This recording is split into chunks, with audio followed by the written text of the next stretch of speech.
En el nombre del Padre, y del Hijo, y del Espíritu Santo. Amén. En este día de la Sagrada Familia hay muchos temas de los que podría uno tratar, pero vamos a comenzar haciendo una breve exposición del Evangelio. Este Evangelio es uno de los más difíciles de comprender para muchas personas y suele malinterpretarse, sea diciendo que Nuestra Señora o San José estaban descuidados, o sea diciendo que nuestro Señor Jesucristo obró de una forma tal vez rebelde hacia ellos o desobediente, lo cual sería una blasfemia. Y ninguna de las dos es verdad. En cuanto a Nuestra Señora y San José, leemos que cuando llevaron al niño Jesús a Jerusalén a los 13 años, el niño Jesús se queda en el templo, mientras ellos regresan en la caravana. Ahora es necesario entender que en aquellos tiempos las caravanas, los hombres iban separados de las mujeres, la mayoría de las veces. Entonces Nuestra Señora pudo haber pensado que el niño Jesús iba con San José, o que San José pudo haber pensado que iba con la Virgen María. Pero además de este aspecto, tenemos el hecho de que muchos santos autores nos dicen que tanto San José como la Virgen María fueron puestos en una clase de éxtasis, en una especie de oración muy alta, que les impidió darse cuenta de que el niño Jesús no venía con ellos. Y esto fue hecho por designio de Dios, porque Dios quería darnos una lección con todas estas cosas que iban pasando. Que nuestro Señor no fue desobediente a la Virgen y a San José lo vemos porque a los 13 años era la mayoría de edad para el pueblo judío.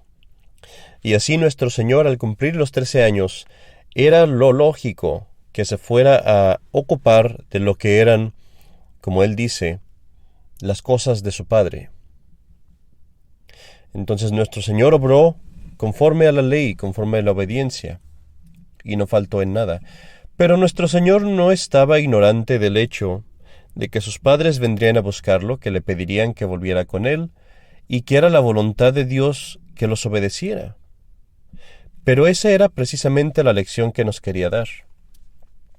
Cuando vuelve la Virgen María y San José y le piden, y le dicen, ¿por qué has hecho esto?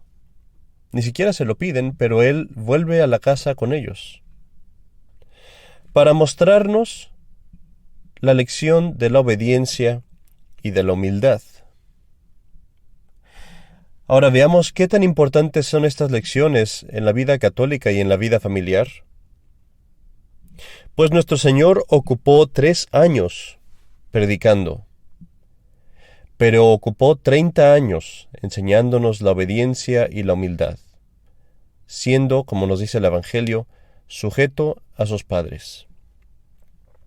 Y si él, que tenía que hacer una acción tan importante como era salvar al mundo, predicar el Evangelio, iniciar la Iglesia Católica, se sujetó a sus padres por 30 años.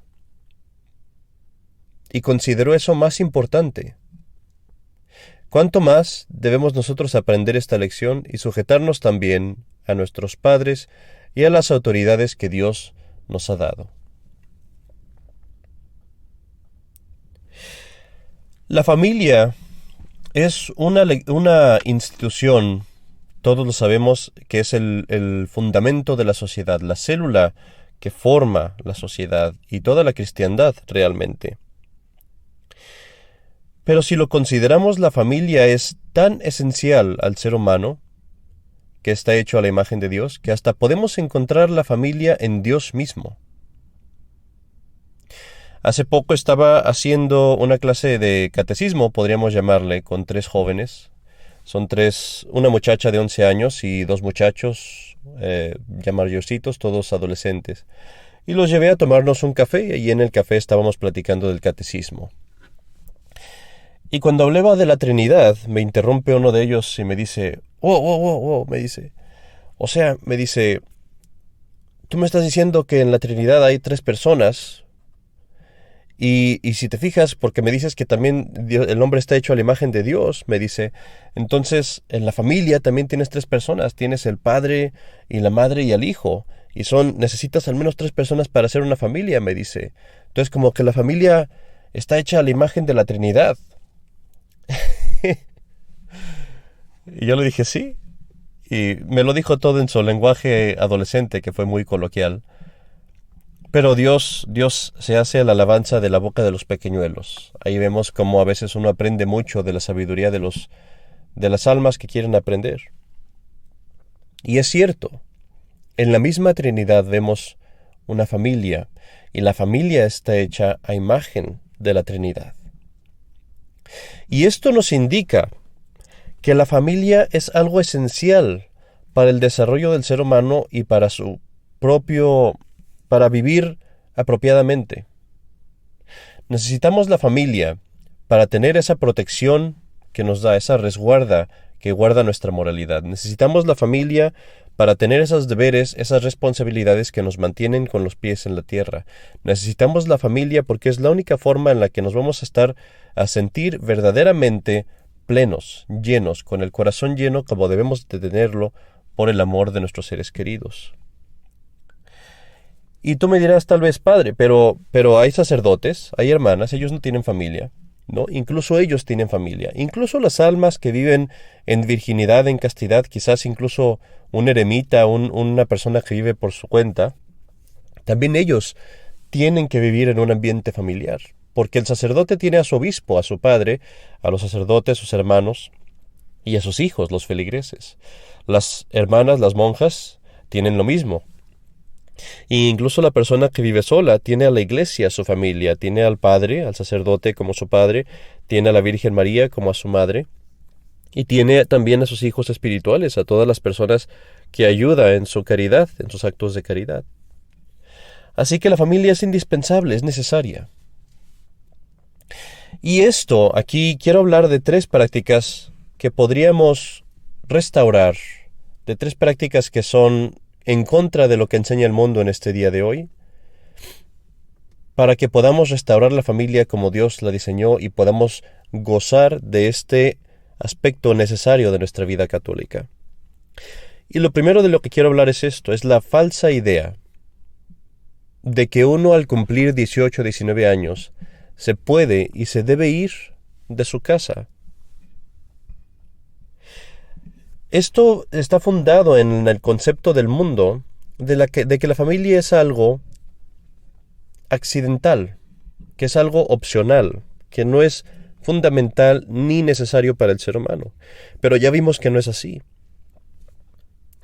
La enseñanza católica es que uno no se debe de ir de su hogar hasta que es llamado por deberes mayores, sea el iniciar otra familia, sea una vida sacerdotal, sea una vida religiosa, o sea tal vez el tomar un nuevo empleo, o el ir al ejército, o algún otro deber mayor, alguna causa seria que nos motiva a dejar nuestra familia. E incluso en esos casos en los que, por ejemplo, uno va al ejército o tiene que salirse de la casa para ir a tomar un trabajo que se le ofrece en otro lugar, incluso en esos casos uno debe permanecer atado a su familia, conectado a su familia, o en un ambiente familiar. Es un mito esta idea de la independencia y de la libertad, que más bien se le debe llamar libertinaje. ¿Por qué es un mito? Porque siempre somos dependientes de alguien. No podemos vivir absolutamente solos. Tenemos que tener a alguien con nosotros. Y esa dependencia, cuando es en la familia, se da a través de unos lazos sagrados, se da dentro de una protección, de una cierta protección. Estamos conectados a otros y somos dependientes de otros, pero compartimos la misma moralidad, las mismas leyes de Dios, los mismos deberes, los mismos sacramentos, y nos conectan esos lazos sagrados del matrimonio. Pero si uno vive por sí solo, buscando esa, entre comillas, llamémosle independencia, no existen esos lazos sagrados. No existen esas comunes responsabilidades. No existen esa común moralidad, esas restricciones, esas barreras, esas protecciones. Y así lo que pasa es que uno pierde inmediatamente casi la moralidad, la gravedad, en los pies de estar unidos a la tierra y empieza la persona a perderse totalmente. Y esta es la causa, y lo vemos, por la cual tantos jóvenes hoy en día que ponen esto en práctica acaban perdiéndose mentalmente, espiritualmente, moralmente, y acaban a veces hasta perdiendo la fe. Y es porque no están dentro de un ambiente familiar. Otra práctica que ha mermado mucho es la idea, el concepto de que el padre es el sacerdote de la familia. Tiene llamémosle un sacerdocio limitado en la familia. El padre es el que enseña la fe en la familia, es el que corrige, es el que guía a todos y el que preside en las funciones religiosas en la familia, en el rosario, en las oraciones de la mañana, en las oraciones de la noche, al bendecir la mesa. Y una cosa que se ha abandonado es el padre puede dar y debe dar la bendición a sus hijos. Cada vez que el padre le da la bendición a sus hijos, trae sobre ellos la bendición de Dios porque tiene esa autoridad. Y lo mismo aplica a la madre. La madre también puede y debe dar la bendición a los hijos, y los hijos se les debe enseñar que pidan la bendición de sus padres. Esta bendición se les debe dar cuando van a hacer alguna obra de importancia, cuando tal vez van a salir de la casa por un tiempo prolongado, cuando los hijos, por ejemplo, están queriendo empezar una nueva empresa. Deben pedir la bendición de sus padres. Y es recomendable incluso que todas las noches se les enseñe a los niños a venir a pedir la bendición de sus padres. Y el padre le da la bendición así tal cual. Toca su frente, toca la parte inferior de su pecho, toca sus hombros y le dice en el nombre del Padre, y del Hijo y del Espíritu Santo, y después que haga que su hijo le bese los dedos de la mano, como una señal de reverencia. Y que el hijo entienda muy bien que esa bendición que el padre le da significa la bendición de Dios, y que si el padre le niega la bendición por alguna causa, eso indica claramente que Dios no está bendiciendo ese proyecto, o esa empresa, o esa actitud. Esta es una actividad importantísima, y es una práctica que trae a la familia esa reverencia que los hijos deben de tener tanto al padre como a la madre. Finalmente quiero hablar de otra práctica que es fundamental en la vida católica, y es la práctica de tener las comidas en común. Todas las comidas de la casa, de ser posible, deberían tenerse en común, pero por lo menos la comida principal se debe de tener en común, y esto debe ser de una forma disciplinada.